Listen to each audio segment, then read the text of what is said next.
Olá, futuros advogados! Nesta última quinta-feira, dia 24 de janeiro, tivemos a publicação do primeiro edital do Exame de Ordem de 2019, a 28ª edição do certame, e no vídeo de hoje vamos passar em todos os pontos importantes desse edital, fazermos uma análise completa desse edital, para que você possa tirar todas as suas dúvidas, não perder nenhuma data e fazer a sua preparação tranquilamente, tá bom? Então, me acompanhe.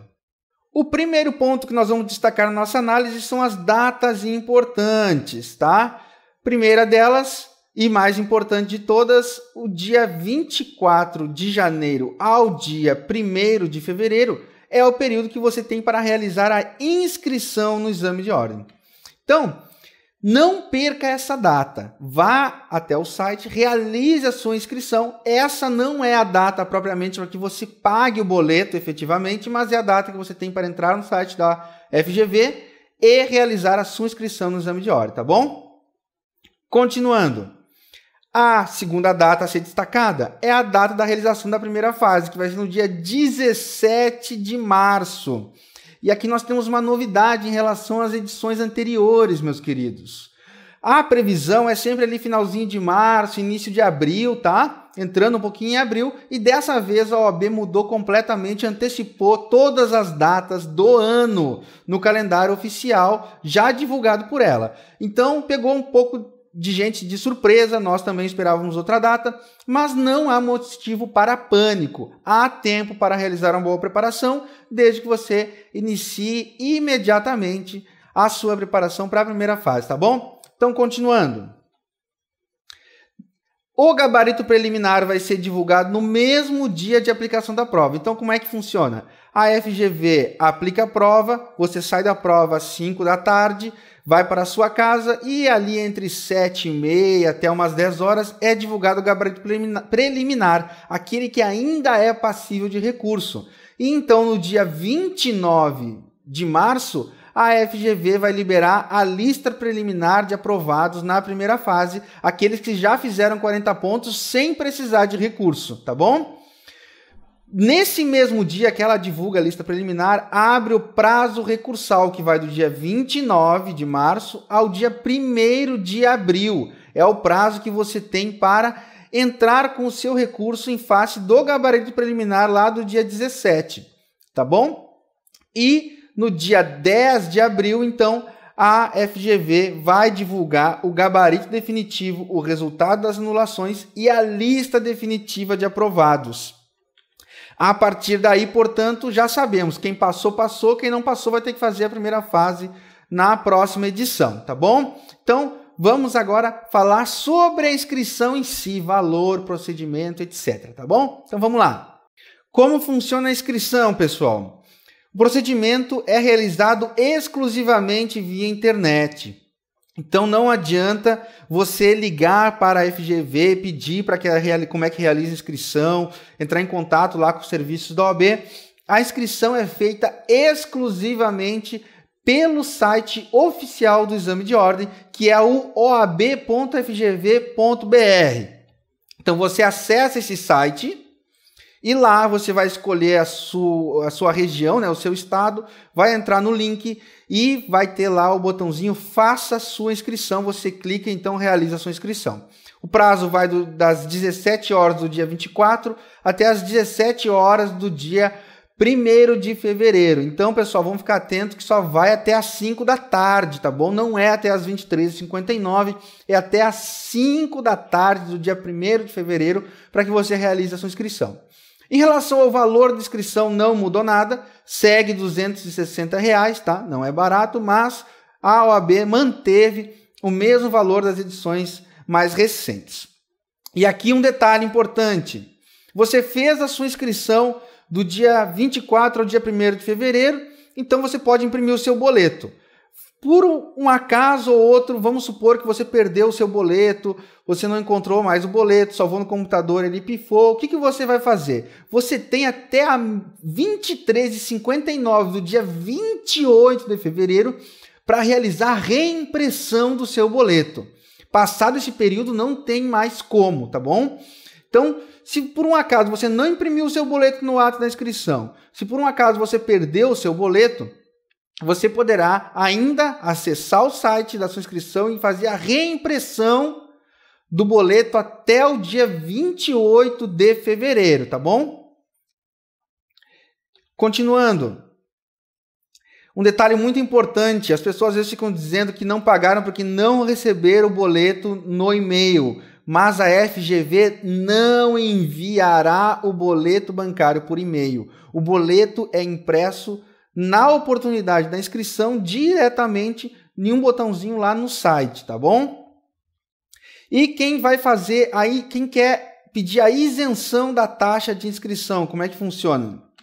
Para quem não está habituado ainda com o exame de ordem, existe a possibilidade de você pedir a isenção da taxa de inscrição. Mas para isso, você tem que ver os requisitos lá do item 2.6 do seu edital, em que é detalhado como funciona para fazer esse pedido de isenção de taxa. Você precisa estar inscrito no CAD único do governo, né? Que é o cadastro para pessoas que têm famílias de baixa renda, estar inscrito, pertencer a uma família de baixa renda e preencher a declaração de hipossuficiência que tem um modelo no edital, tá? Tem em um dos anexos do edital, tá lá o modelinho da declaração de isenção que você vai vai mudar ele lá e tal, ou vai fazer um outro idêntico ao texto que está lá, vai assinar, vai digitalizar e vai fazer o seu pedido de isenção lá no link específico, tá bom? Então, são esses os requisitos para você pedir a sua taxa de inscrição. Ah, professor, mas eu tenho FIES, eu fiz ProUni, eu tenho direito a essa isenção? Não necessariamente, tá? Você é obrigado a preencher esses requisitos que eu acabei de mencionar. CAD único, pertencer a uma família de baixa renda e preencher a declaração de hipossuficiência. O ProUni e o FIES não te possibilitam a inscrição automática no pedido de isenção, tá bom? Continuando. Eu gostaria de alterar alguma coisa na inscrição que eu fiz errado. O que fazer? Bom, até o dia que você pagar o seu boleto, até o dia de finalizar o período de inscrição, você poderá fazer alterações na sua inscrição, tá? Mas eu escolhi a disciplina de segunda fase que eu não queria, eu quero trocar, mudei de ideia, eu posso fazer isso? Pode. Porém, se você pagou o seu boleto, você não poderá mais trocar, porque a sua inscrição é validada a partir do momento que você paga o boleto. Então, do dia 24 ao dia 1º de fevereiro, você vai poder fazer quantas alterações você quiser na sua inscrição, porém, desde que você não tenha pago o boleto. Se você pagar o boleto, automaticamente você não poderá fazer mais nenhuma alteração na sua inscrição, tá bom? E outra pergunta frequente. Posso escolher a matéria de segunda fase depois?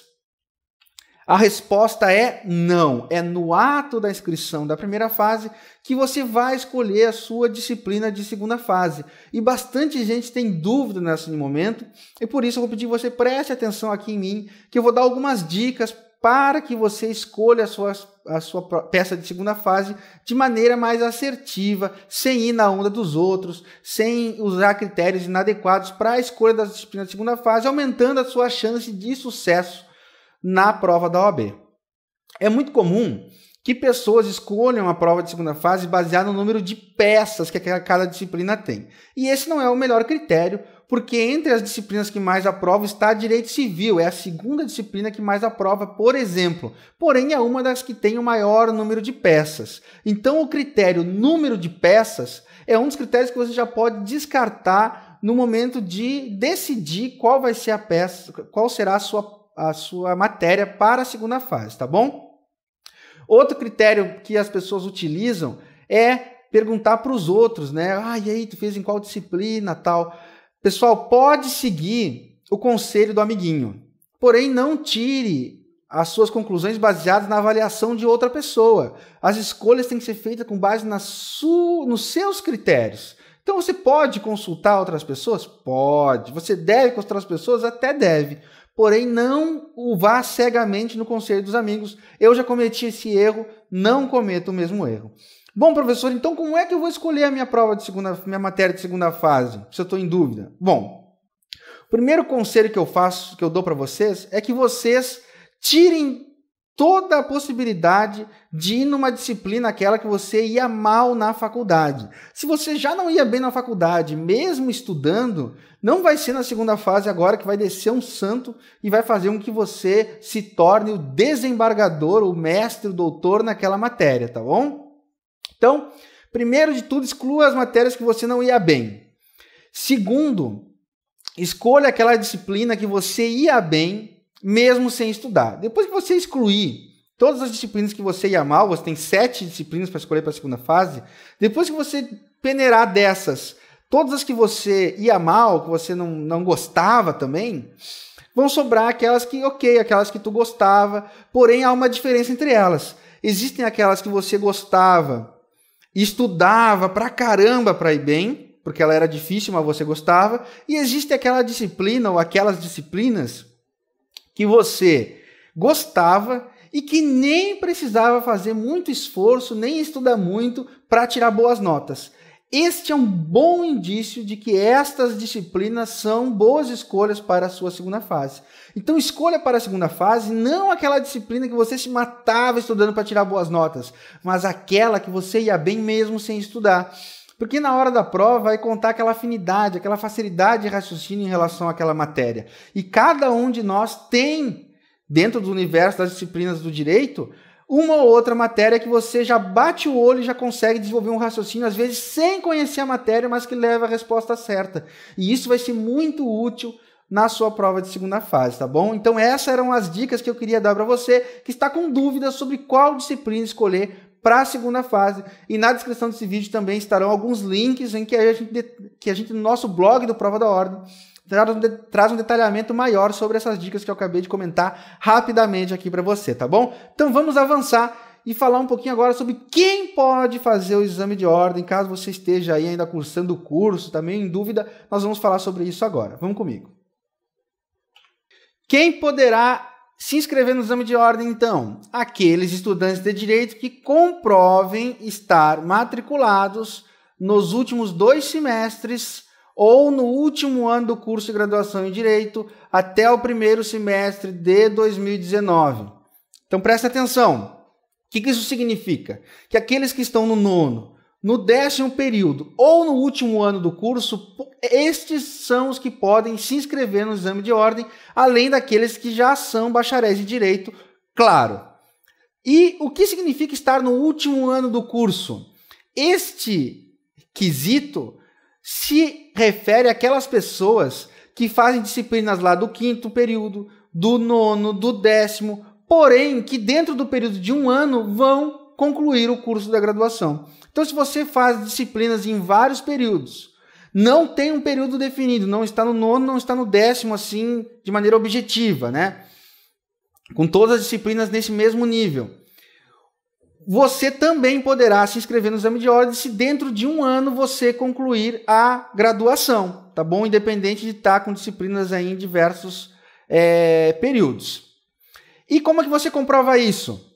Você vai marcar na hora da inscrição lá em que período você está, se está no penúltimo, no último ou no último ano, ou se já é bacharel em Direito, e quando for buscar o certificado de graduação, você vai ter que apresentar essa declaração da universidade que você cumprir aquele requisito. Nós recomendamos que agora mesmo você vá até a faculdade e já pegue esse documento, essa declaração, essa certidão de que você está no 8º, no 9º ou no último ano do curso, para que você não incorra em responsabilidade, que é uma das penas para quem preenche de forma falsa esse requisito lá na hora da inscrição. É o que diz o edital aqui, ó. Existe responsabilização criminal de candidatos que prestarem informações falsas na inscrição, de acordo com o item 1.4.3.1 e 1.4.4.1. Então, para não correr o risco, meus queridos, de depois terem problemas, complicações, criminais e também de ter problema na hora de se inscrever no exame de ordem no futuro, nós recomendamos que você não se arrisque a fazer o exame de ordem oficial, esse de lá, fazer a matrícula, gastar os seus R$260, salvo se você estiver cumprindo exatamente os requisitos para poder fazer a prova. Ah, mas professor, eu quero fazer a prova para treinar, para saber como é que é. Então faça em casa, faça o download, use o nosso sistema de questões comentadas, gere provas à vontade, resolva as últimas provas, leia os comentários. Isso tudo num custo muito mais baixo do que pagar R$260 e ainda correr o risco de depois ter complicações, tá bom? Então não faça isso. Se você não está no 9º, no 10º ou no último ano do curso, faça a sua prova em casa, estude, faça simulados e deixe para quem tem a possibilidade de aproveitar realmente essa aprovação para fazer a prova lá e investir esses R$260. E quem tiver sobrando esses R$260 e não sabe o que fazer, compra o nosso material, investe aí no acesso do nosso sistema de simulados de questões comentadas, que vai ser muito mais útil para a sua preparação do que correr esse risco, tá bom? Então, vamos avançar agora, falar um pouquinho sobre os locais de prova.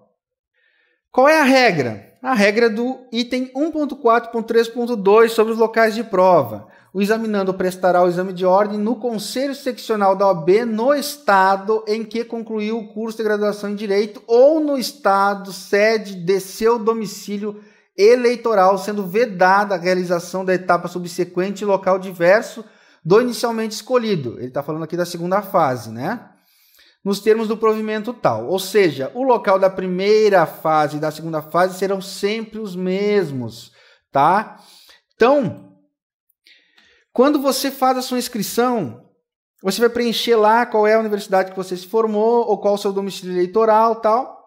E a sua prova vai ter que ser obrigatoriamente ser realizada nesse estado, tá? Não podendo ser realizado num estado diferente desse. E na cidade que você for designado para realizar a prova de primeira fase, você vai escolher várias opções lá, porque caso não complete 40 pessoas, no mínimo, inscritos para aquela cidade, a prova vai ser realizada na cidade mais próxima.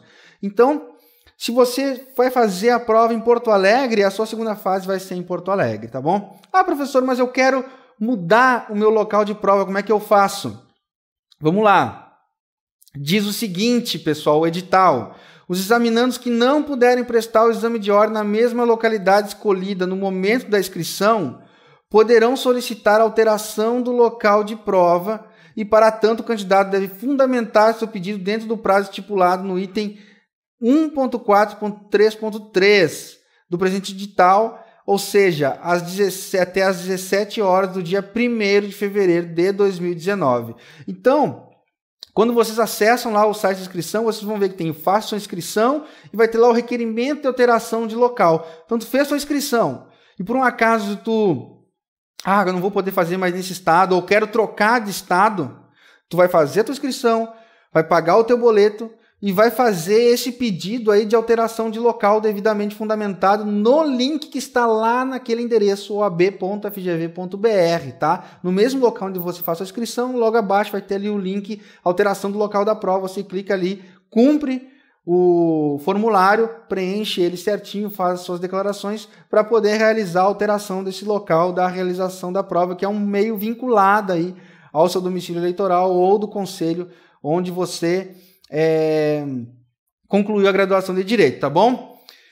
Continuando, então, vamos falar um pouquinho da documentação, alguns alertas que sempre é importante lembrar. Então, vamos a alguns detalhes que devem ser ressaltados aí em relação à documentação. Não serão aceitos como documentos de identidade, certidões de nascimento, CPF, títulos eleitorais, carteira de motorista, aquele modelinho antigo sem foto, ou a digital sem foto, carteiras de estudante, carteiras de identidade infantil, carteiras funcionais sem valor de identidade nem documentos elegíveis, não identificáveis ou danificados, tá? Então leve o seu melhor documento, documento de identidade original com foto bonitinho, tá bom? Também não será aceita a cópia do documento de identidade, ainda que autenticada, nem o protocolo do documento, né, que você entrou com o pedido lá de identidade. E também é importante você apresentar um documento com prazo de validade corrente ainda, tá? Aqueles que estiverem expirados como acontece, por exemplo, com a carteira de motorista, que já está vencida, esses documentos não são aceitos como documento também, tá? Você deve apresentar o documento válido e ainda em vigor, tá? Preferencialmente aquela carteira de identidade clássica, leva ela que não vai ter erro, tá bom? Vamos falar agora das disciplinas. Será que tem disciplina nova nesse edital? Será que a FGV acrescentou matérias além daquelas que nós já estamos acostumados? É o que nós veremos a seguir. Então, será que houve inclusão de novas disciplinas? Não, meus queridos, fiquem tranquilos. Se você está fazendo a primeira vez o exame de ordem, não é na sua vez que a FGV vai incluir mais matérias e você vai fazer uma prova com mais matérias do que o resto do pessoal antigamente. A OAB manteve as mesmas 17 matérias das edições anteriores. Porém, contudo, todavia, existe a possibilidade que a FGV cobre questões com temática multidisciplinar, tá? Inclusive algumas que cheguem a flertar com disciplinas que não estão nesse bojo, que já não estão no corpo dessas 17 disciplinas que nós estamos acostumados, como é o caso do direito previdenciário e eleitoral, que existem aí murmurinhos, gente falando, nós no blog do curso Prova da Ordem já publicamos sobre isso, que previdenciário e eleitoral pode ser incluídos aí na primeira fase, bem como algumas outras disciplinas. Mas eleitoral e previdenciário já deram as caras ali, parece uma espécie de teste da FGV, incluindo questões que abordavam um pouquinho, botavam o pé nessas disciplinas em constitucional, lá no CDC, mas não vamos criar pânico, não vamos agora, por causa disso, focar todo o nosso esforço para estudar previdenciário eleitoral, se são matérias que pode ser que apareçam de alguma forma muito complementar, digamos assim, na sua prova de primeira fase. Vamos focar naquelas 17 disciplinas que nós já estamos habituados. No curso Prova da Ordem, no blog, vocês vão encontrar a ordem dessas disciplinas, caso você não conheça. Lá a gente separou elas por grupos, grau de importância, para que você foque nas disciplinas que têm maior número de questões, naquelas que você tem mais afinidade, tá bom? Então vamos fazer aquela mesma preparação inteligente, focando nas disciplinas que nós já mapeamos, tá bom? Não vamos ficar achando pelo em ovo, esse não é o momento. E com relação a leis novas, será que vão ter leis novas na primeira fase da 28ª edição do exame de ordem? É o que nós veremos a seguir. Vamos lá. O que diz o edital em relação a isso? O item 3.6.14.4 diz o seguinte: legislação com entrada em vigor após a data da publicação do edital, bem como alterações em dispositivos legais e normativos a ele posteriores, não serão objeto de avaliações nas provas, tanto na primeira fase quanto na segunda, portanto, né? Assim como não serão consideradas para fins de correção das mesmas. Em virtude disso, somente será permitida a consulta a publicações produzidas pelas editoras, sendo vedada a atualização da legislação pelos examinandos, tá? Isso é principalmente para o pessoal da segunda fase, né? Vocês devem utilizar, então, o vademecums o livro para a segunda fase, o seu vademecum, apenas aqueles de editoras, tá bom? E não vai poder juntar nenhuma... Ah, mas saiu uma lei ontem, eu vou lá, imprimo e junto lá no meu código, isso não é aceito, tá? Nós veremos isso a seguir nos procedimentos permitidos e não permitidos para a segunda fase da OAB. Eu vou fazer só um destaque especial de uma coisa que chamou a atenção no corpo da conteúdo programático das disciplinas, que é para a introdução da instrução normativa número 41 do TST de junho de 2018 em direito do trabalho. Como você sabe, nós tivemos a reforma trabalhista, depois nós tivemos uma MP, uma medida provisória 808, que fez alterações na reforma trabalhista, porém, essa medida provisória não foi convertida em lei. E todo mundo ficou frio lá, ninguém falou nada, e por isso ela foi-se, perdeu a validade e voltou a vigorar a reforma trabalhista antiga, que você sabe não foi feita, quem estuda aí o direito, né? Embora você possa concordar ou não com a necessidade de fazer uma reforma trabalhista, essa reforma trabalhista foi feita muito assim, de qualquer jeito. Inclusive, o TST se manifestou no sentido de que demorariam 25 anos de jurisprudência para poder adequar tudo que aconteceu na reforma com todos os princípios do direito do trabalho e com a realidade prática da justiça do trabalho. Então, Como caiu essa MP e nós temos essa reforma um pouco deformada, digamos assim, existem essas instruções normativas que o TST trouxe para sanar dúvidas que ficam em relação à interpretação de determinados artigos com relação à prescrição e outros pontos bem importantes, tá? Não é nada longo, se não me engano são 2 ou 3 laudas no máximo, de folha A4 ali, com instruções específicas que vocês devem estar atentos, porque elas estão incluídas no conteúdo programático da disciplina de Direito do Trabalho, tá? Então, se eu fosse dar alguma dica para ninguém ser pego de surpresa, além de estudar a reforma trabalhista, estudar a instrução normativa número 41 do TST, porque ela pode cair tanto na primeira fase quanto na segunda fase, tá bom, meus queridos? Sobre a primeira fase, era isso que eu tinha para falar para vocês. Agora, a gente vai entrar para falar sobre a segunda fase da OAB, tá? Especificamente o que no edital deve ser analisado e que a gente deve prestar atenção sobre a prova prático-profissional, tá bom? Então vamos lá. Então vamos começar a nossa análise do que é importante para a segunda fase da OAB no edital da 28ª edição do exame, falando das datas importantes. Então, se você está na repescagem, ou seja, reprovou na segunda fase da 27ª edição agora, já sabe que reprovou e já sabe que está na repescagem. O que você precisa saber para realizar a sua inscrição é que ela não será feita agora neste momento. Você deve aguardar o edital complementar que está previsto para a data 19 de fevereiro. Então, meu querido e minha querida, que está na situação de repescagem e não encontrou nenhuma informação lá no link de inscrição agora sobre isso, não entre em pânico. Será publicado um edital complementar previsto para a data 19 de fevereiro, em que lá, além de regras sobre a repescagem, além de alguns detalhes, vai acontecer também a liberação do link para que você faça a inscrição na repescagem. Lá vai ter o valor que você vai ter que pagar, que não é o mesmo da primeira fase, e vai ser diferente da inscrição da primeira fase. Então esse link específico vai ser disponibilizado no futuro. Você pode começar a se preparar desde agora, porém a inscrição efetivamente, você deve aguardar esse edital complementar, tá bom? Não vamos nos precipitar nesse momento, fica, cadê o link? Como é que eu vou me inscrever? Calma, fique tranquilo, que em data posterior, lá no dia 19 de fevereiro, você pode ficar acompanhando aí nas redes sociais do curso Prova da Ordem. Nós vamos divulgar isso também. E você vai poder fazer a sua inscrição nessa data ou na data que vier lá escrito nesse edital complementar, tá bom? Continuando, a prova de segunda fase vai ser realizada no dia 5 de maio.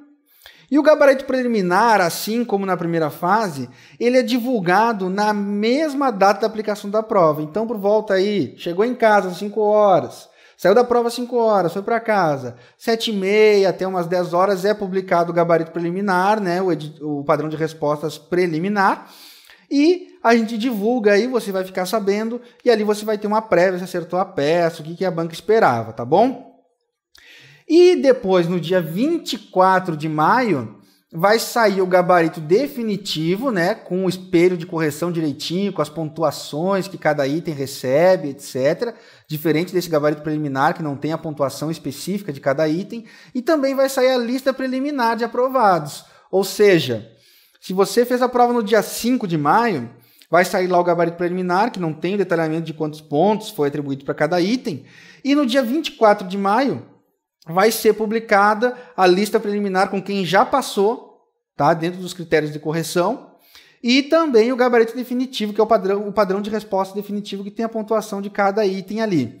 Dentro deste dia, também vai abrir o prazo recursal para você interpor recurso, né? Porque agora nós já temos o gabarito definitivo e você vai poder saber o que recorrer, etc., em relação à sua prova, caso alguma coisa não tenha sido pontuada, você terá do dia 24 de maio ao dia 27 para interpor recurso. E então, no dia 5 de junho, será publicada a lista definitiva. E aí, então, sem choro nem vela, né, meus queridos? Quem passou, passou. Quem não passou, que se prepare para a próxima prova, no dia 5 de junho, tá bom? Sobre as datas, era isso que tínhamos para falar para a segunda fase da OAB. Agora nós vamos falar sobre as novas leis que podem ser cobradas na segunda fase. Como é que funciona isso? Vamos lá. Então, quais são as novas leis que podem ser cobradas na segunda fase da OAB? Vamos ao que diz o edital. Legislação com entrada em vigor após a data da publicação deste edital, ou seja, o dia 24 de janeiro, bem como alterações em dispositivos legais e normativos a ele posteriores, não serão objeto de avaliação nas provas, assim como não serão considerados para fins de correção das mesmas. Em virtude disso, e aqui eu quero chamar a atenção, somente será permitida consulta a publicações produzidas pelas editoras, sendo vedada a atualização da legislação pelos examinandos. Então prestem atenção aqui. A regra da legislação que pode ser cobrada no exame de ordem, o marco que define isso é o mesmo. É a publicação do edital que ocorreu no dia 24 de janeiro. Então, tanto para a primeira fase quanto para a segunda fase, o marco é o mesmo. Não interessa se a lei entrou em vigor antes da aplicação da prova do dia 5 de maio. O marco que define qual é a lei que pode entrar na prova é o dia 24 de janeiro. Não interessa se ela entrou antes da prova de segunda fase, tá? Então, é importante que você fique atento, porque teve bastante inovação legislativa nesse período, notadamente agora, recentemente, entre novembro, dezembro e janeiro de 2019, teve atualizações, tá? Isso tudo você pode ver no nosso blog, lá, acessa o blog da Prova da Ordem, provadaordem.com.br/blog, procura lá por Leis Cobradas na OAB, põe no Google Leis Cobradas na OAB, Prova da Ordem, você vai bater na nossa publicação em que nós já separamos para vocês tudo que teve de inovação legislativa de 2017 até agora, que é importante que você preste atenção para essa prova da 28ª edição, tá bom?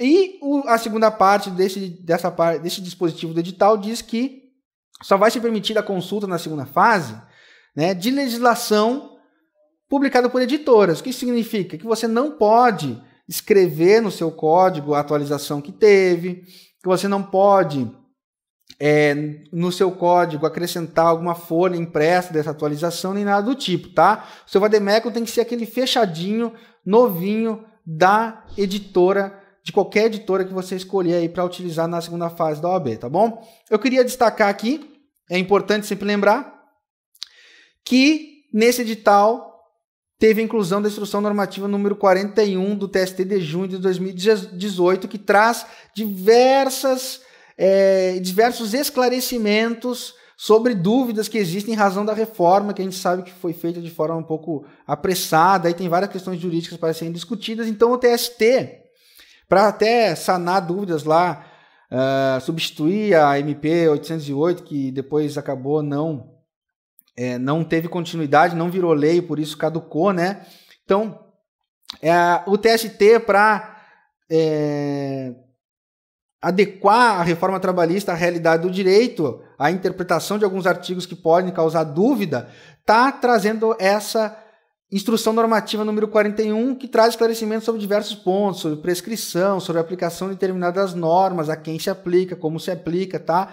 Não é nada longo, são de 2 a 3 laudas, não esqueça de dar uma olhadinha, porque isso tá lá no conteúdo programático, chamou a atenção e por isso a gente está trazendo aqui para vocês, tá bom? Sobre as novas leis era isso, vamos falar sobre os critérios de correção da peça que vocês devem prestar atenção aqui e também de correção das questões discursivas que tem o regramento no edital, eu já gostaria de destacar desde já para vocês, tá bom? Então vamos começar falando sobre a correção da peça. Vamos lá, diz o edital sobre os critérios para a correção da peça. Nos casos de propositura de peça inadequada para a solução do problema proposto, que vai ser considerado para esse fim aquela peça que não está de acordo com a solução técnica do padrão de resposta, ou aquela que apresenta a resposta incoerente com a situação proposta, ou que tiver em branco, né, com ausência de texto, vai receber nota 0, tanto na resposta da peça quanto na questão.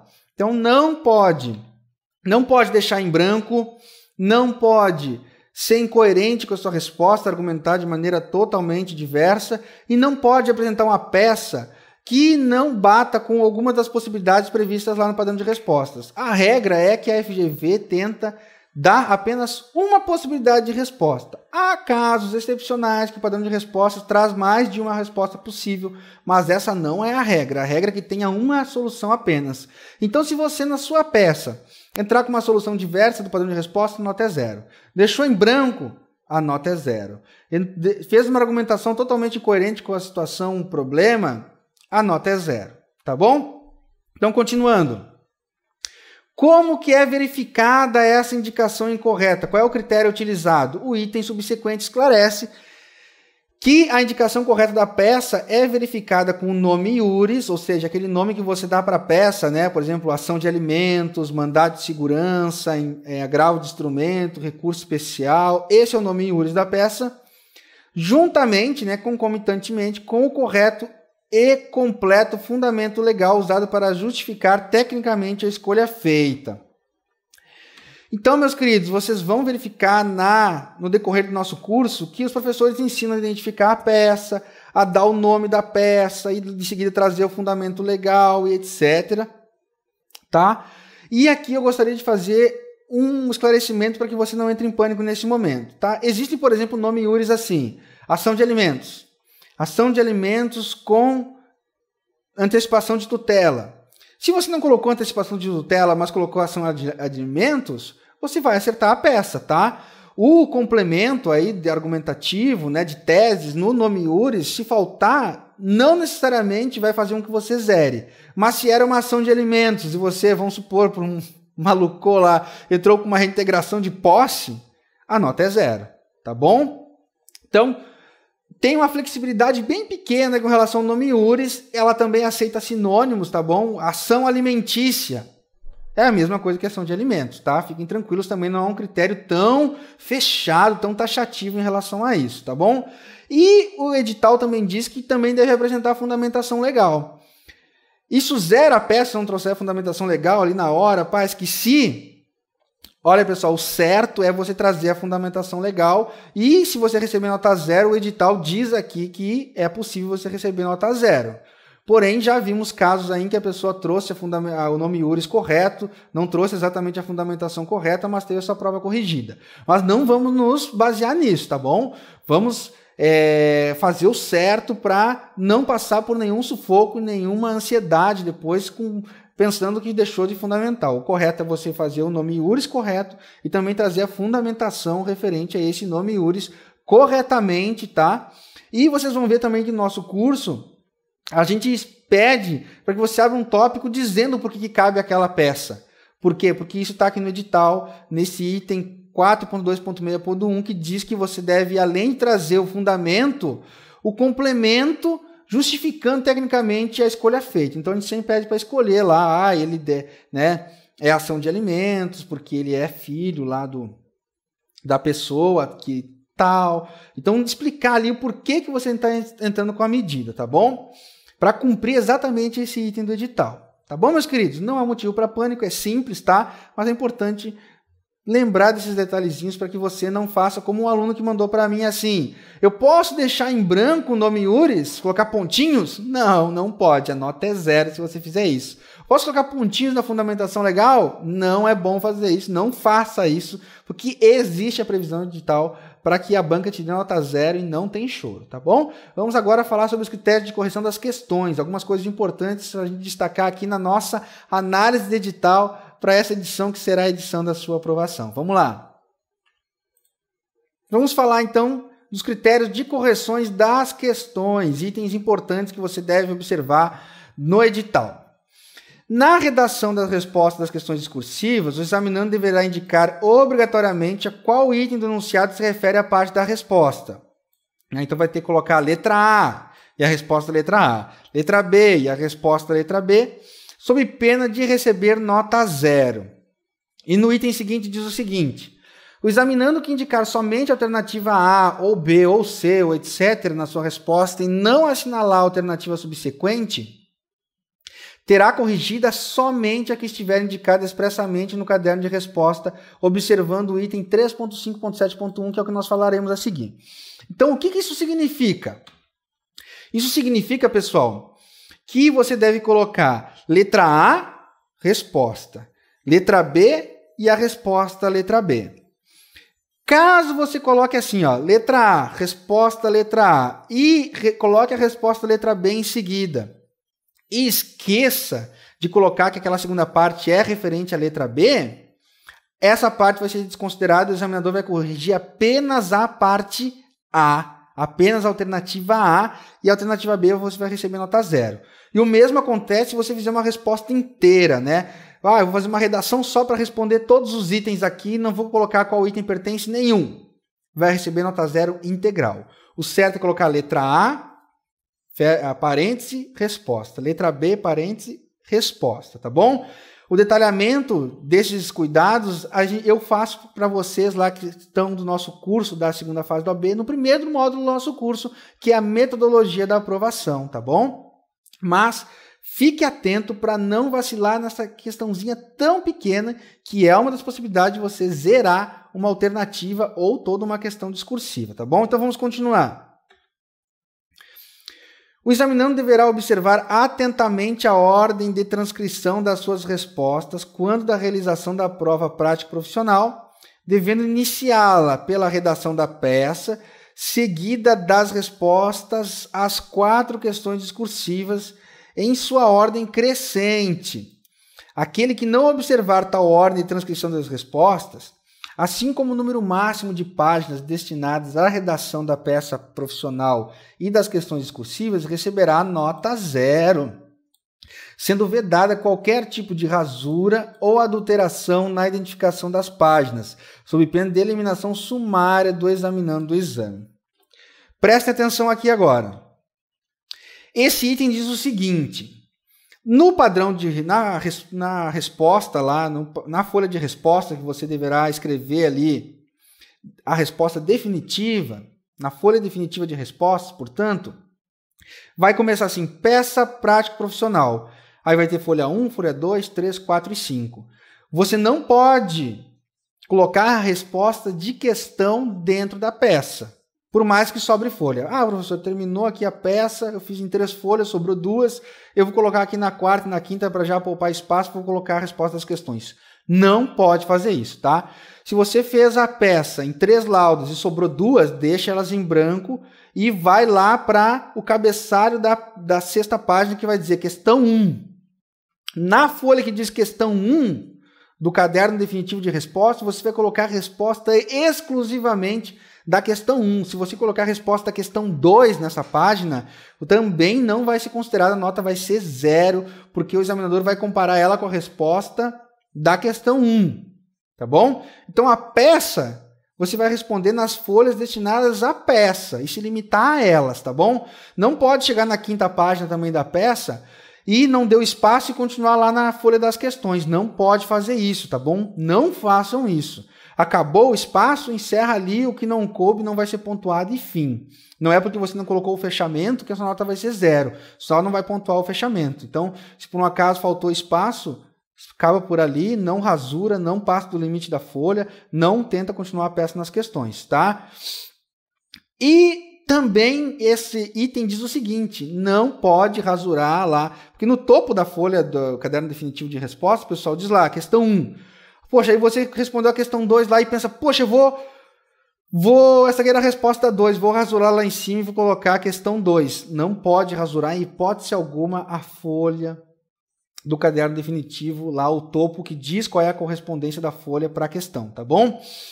Se você por um acaso começou a responder a questão 2 na folha 1 e se deu conta, você vai riscar para que o examinador desconsidere tudo que você deve descartar e no espaço que restar você vai colocar item A e vai responder normalmente como se fosse a questão 1. Tá bom? Mas em hipótese alguma, responda de forma trocada, nem rasure a folha, porque isso é nota 0. Tá bom? Agora vamos falar dos procedimentos permitidos e proibidos na segunda fase da OAB de acordo com esse edital que acaba de sair. Vamos lá. Vamos falar então dos procedimentos, dos materiais permitidos. É permitida a legislação não comentada, não anotada e não comparada.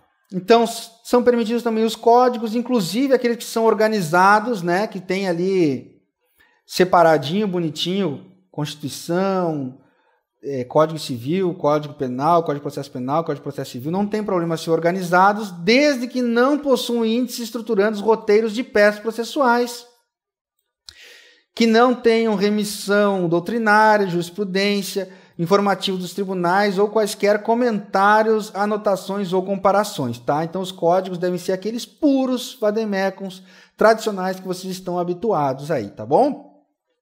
É permitido também que esses códigos tenham súmulas, enunciados, orientações jurisprudenciais, né, as OJs, inclusive organizadas, desde que não estruturem roteiros de peças processuais.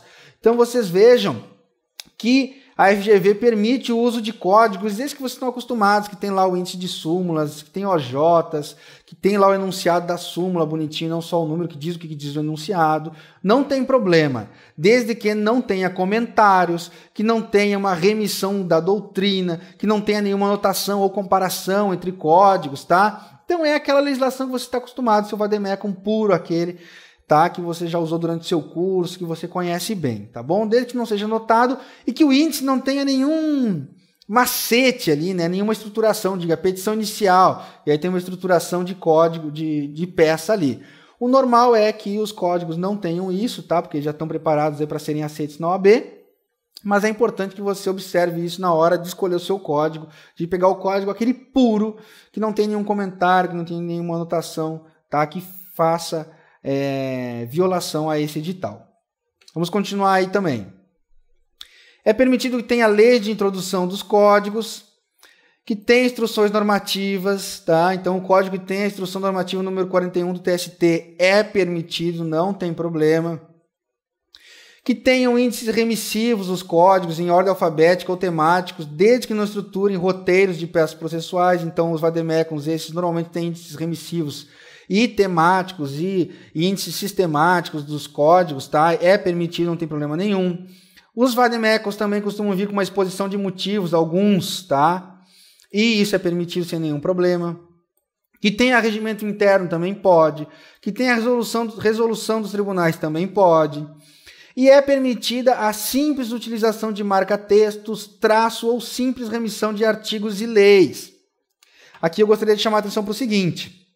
Então, no seu código, você pode usar marca-texto colorido sem nenhum problema, tá? Aqui não diz marca-texto de uma única cor. Você pode usar um marca-texto de cores diferentes sem nenhum problema. Você pode fazer traço também no seu vademecum sem nenhum problema. E você pode fazer a simples remissão. A simples remissão, o que é? Embaixo do artigo, por exemplo, 475 do CPC... você pode fazer a remissão de outros artigos, botar lá 282 do CPC. Você não pode fazer uma remissão que estruture uma peça, mas você pode fazer uma remissão como já tem no código, né? O código, se você olhar embaixo dos artigos, tem ali às vezes os artigos relacionados, súmulas relacionadas. Então vamos supor que você encontrou uma súmula relacionada ao artigo e não está ali na remissão já que vem embutida no código. Você pode anotar embaixo desse artigo súmula tal? Pode, mas pode pôr só súmula tal, não pode pôr súmula tal coisa. Não, você pode pôr apenas a remissão simples, que é mencionar o artigo ou súmula ou instrução normativa logo abaixo do artigo no seu código sem nenhum problema. Isso não viola o edital e eu reforço isso lá na metodologia da aprovação, que é o módulo 1 do nosso curso preparatório para a segunda fase da OAB. Você que é nosso aluno, sai na frente, porque a gente apresenta como fazer isso lá na nossa aula, tá bom? Continuando aqui. Separação de códigos por clipes. Então, é permitido que você, para agilizar a busca, utilize clipes para marcar os códigos, tá bom? Aqui é um destaque interessante, porque aqui no edital diz apenas códigos. Então, você pode colocar um clips para o índice remissivo do Código Civil, um clips para o início do Código Civil, por exemplo. Então, você pode usar clipes para separação de códigos. Há pessoas que utilizam os clipes para sinalizar pontos, temas do código, né? Por exemplo, aqui fala sobre petição inicial dentro do Código de Processo Civil e vai lá e põe um clipe lá onde começa isso. Isso pode ser interpretado pelo fiscal como uma violação do código, então eu recomendo que você separe apenas leis especiais, por exemplo, a lei de inquilinato, a lei de alimentos, tá? A lei de crime hediondo. Você pode utilizar o clipe para isso, tá? Mas use menos clipes, tá? Use para agilizar e encontrar códigos e legislações específicas, tá bom? Não abuse no uso de clipes e você pode usar clipes coloridos sem nenhum problema também. E também é permitida a utilização de separadores de códigos fabricados por editoras ou outras instituições ligadas ao mercado gráfico, desde que a impressão contenha simples remissão aos ramos do direito ou leis. Então, pessoal, você não pode pegar um post-it ou qualquer outra coisa e colocar lá, colar e dizer Código Civil. A FGV só autoriza aqueles que já vêm prontos, aqueles separadores de códigos que já vêm prontos, impressos da editora, e você não pode escrever nada nele, você só pode colar ele no seu código. Estes são permitidos. Todos os outros não são permitidos. Você não pode colocar nada em branco para fazer separação de código, com exceção dos clipes, como eu mencionei anteriormente, e utilizar esses separadores de códigos que são impressos por empresas especializadas já para isso, tá? Então vamos continuar aqui. As remissões de artigos ou leis apenas para referenciais a assuntos isolados são permitidos, tá? Quando for verificado pelo fiscal advogado que o examinando se utilizou de tal expediente, de tal técnica, né, para burlar regras de consulta previstas nesse edital, formulando palavras, textos, quaisquer outros métodos que articulam a estruturação de uma peça jurídica, ou o uso do material será impedido sem prejuízo das demais sanções cabíveis ao examinando. Então é aquilo que eu falei, pessoal. Você pode usar essas técnicas aí de código, de separação desses que são impressos por editoras sem nenhum problema, fazer remissão simples, desde que você não tente dar uma despertinho. É isso que essa observação quer dizer. Você não pode estruturar uma peça, colocar uma sequência de artigos que na remissão seja uma estrutura, por exemplo, de um recurso, tá? Ou de outra peça. Você não pode dar uma despertinho. Tente fazer a remissão honesta, tá bom? Que vocês não terão problema.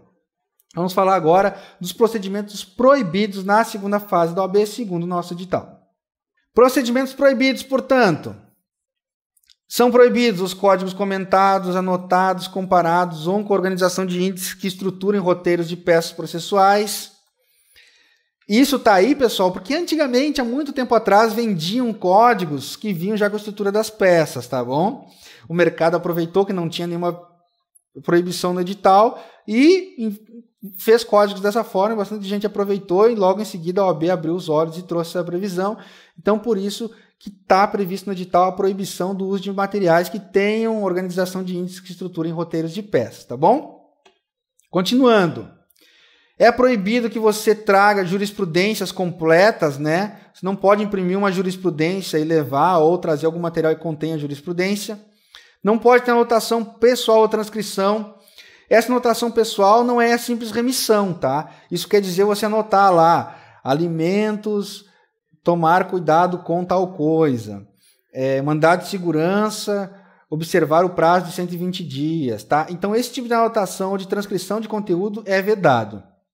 Também é vedado que você leve cópias reprográficas ou xerox de qualquer material. Também é vedada a utilização de marca-texto, traços, símbolos, post-its ou remissão de artigos ou lei de forma que estruture roteiros de peças processuais e ou anotações pessoais. Tá? Então, aquilo que eu falei lá nos procedimentos permitidos. Você pode utilizar marca-textos e tudo mais, mas você não pode utilizar destas técnicas para estruturar a peça ou para fazer um roteiro ou coisa do tipo, tá bom? Post-its, pessoal, são proibidos. Houve um tempo em que era permitido utilizar, mas hoje em dia o post-it, de qualquer forma, é proibido, tá bom? Vamos continuar aqui a leitura. Utilização de notas adesivas manuscritas em branco ou impressas pelo próprio examinando. Então, isso eu acabei de falar. Não pode utilizar notas adesivas, que são os post-its que tenham alguma coisa manuscrita, ou mesmo que estejam em branco, ou impressas pelo próprio examinando. Você não pode utilizar nada que não seja os clipes ou aqueles separadores de editoras que nós mencionamos anteriormente, tá?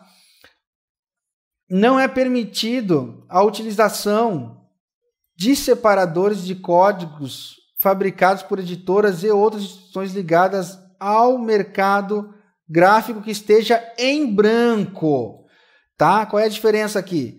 É esse detalhe do em branco. No slide anterior, nós vemos os permitidos, dizendo que era permitido, então, esses publicados por editoras, né?